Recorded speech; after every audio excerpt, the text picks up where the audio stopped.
stop for a second and just really think about it. How many moments of your life do you actually remember?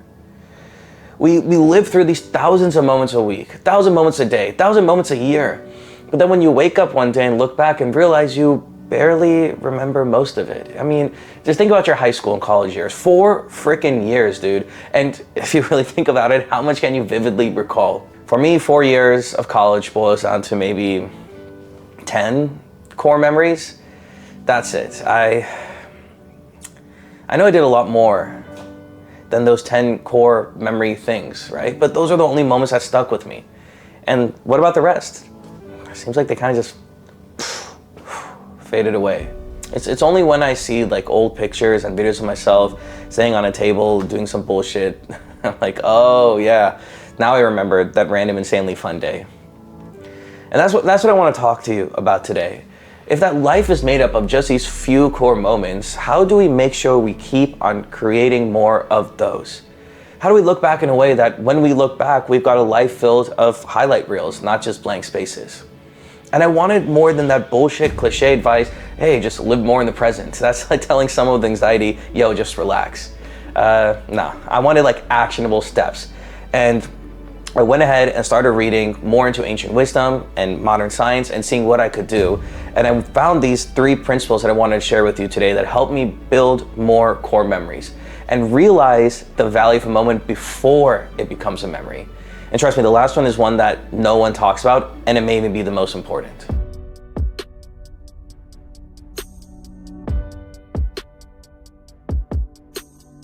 Principle 1, tragedy versus comedy. So let me share with you a personal story first. When I moved to India around I was like 10 years old, I was going into 6th grade. I was just a middle school kid from America. I loved my Cinnamon Toast Crunch, my Nesquik chocolate milk, IHOP Cinestack pancakes. I mean, I was just a kid, right? But then I suddenly had, because of parents and family, we moved to India. And day one, I walked into school in Hyderabad and they've got this South Indian breakfast laid out. Italy, dosa, sambar, vada, all of it. It was totally new stuff to me. It was completely unfamiliar to what I was used to. And here's the catch. They would require us, as they would say, it's compulsory, to eat your whole plate before starting class. They wouldn't let you leave until your plate was finished. I didn't want to be that one picky American kid, so I forced myself to eat it. But my body had other plans, and halfway through a meal, I ran to the bathroom and threw up. Not my proudest moment as the new kid. So I thought, okay, I need to come up with a plan if I'm gonna have to survive this shit, right? And I came up with this brilliant idea. The next day, when I went for breakfast, while no one was watching, I took this dose and pretended to put it in my mouth. And as I lifted it towards my mouth, I quickly slipped it into my pocket and was chewing and pretending I ate it or something like that. And then what I would do is I'd put it in my pocket and then show the teacher my plate and say it's all done, and then walk to the bathroom and toss it out there, and no one would ever see what I actually did, right? Little sleight of hand action and the problem was solved, right? Except one problem.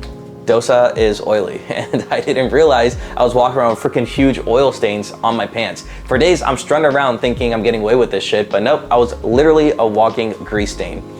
At the time, absolute tragedy. I was stressed, I was embarrassed. Dude, I was just trying to survive, but but by this whole incident and when people realized what I was doing, I thought everyone thought I was just weird, and I was just weird as fuck, right? And probably teasing me behind my back, making fun of me, calling me names. But now, I look back and laugh. It was hilarious. The fact I was trying so hard not to stand out, and yet I literally stained my way into making a statement. Here's the point that I'm trying to make. At the time, I felt like the end of the world. Like my whole world was crashing. But when you zoom out, it's comedy gold. Charlie Chaplin was spot on when he said, life's a tragedy in close-up, but a comedy in long shot. So how does this help you create more core memories? Perspective. The next time you're in a situation that feels like a crisis, just remember, this is gonna be hilarious later. What feels like the end of the world right now will be likely the story you will laugh about at dinner with friends forever and ever. So here's an actionable strategy to put this principle into practice. Every strategy has the potential to be a future comedy. The secret is to zoom out.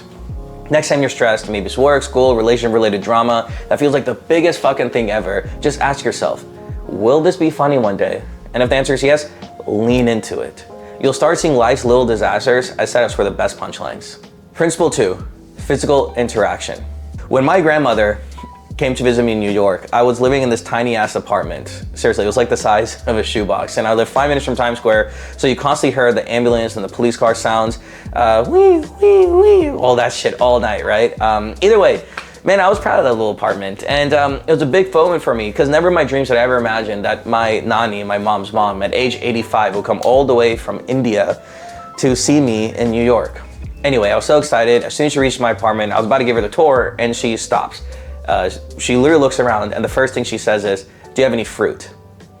So, I mean, I don't know. If you asked me to guess what the first thing she would say when she walked to my apartment after never visiting my apartment ever and never really even coming to America while I was living there, asking for fruit wouldn't make the top 100. But anyway, I did have something on hand, so I grabbed an orange and handed it to her.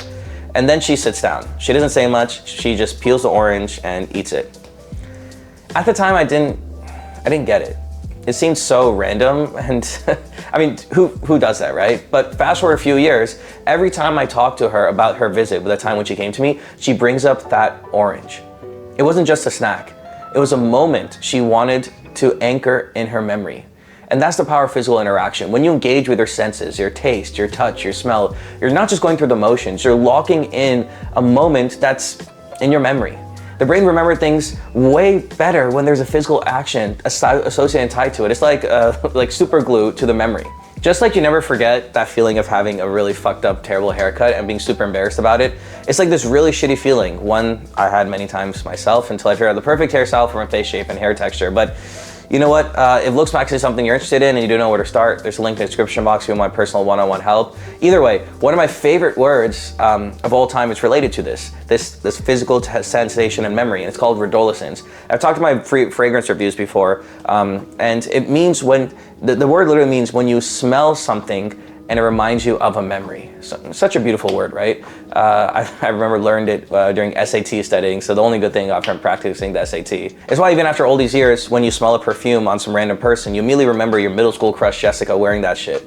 It's not like you want to remember on purpose, it's just that's how powerful the memory and evocative of memory scent is.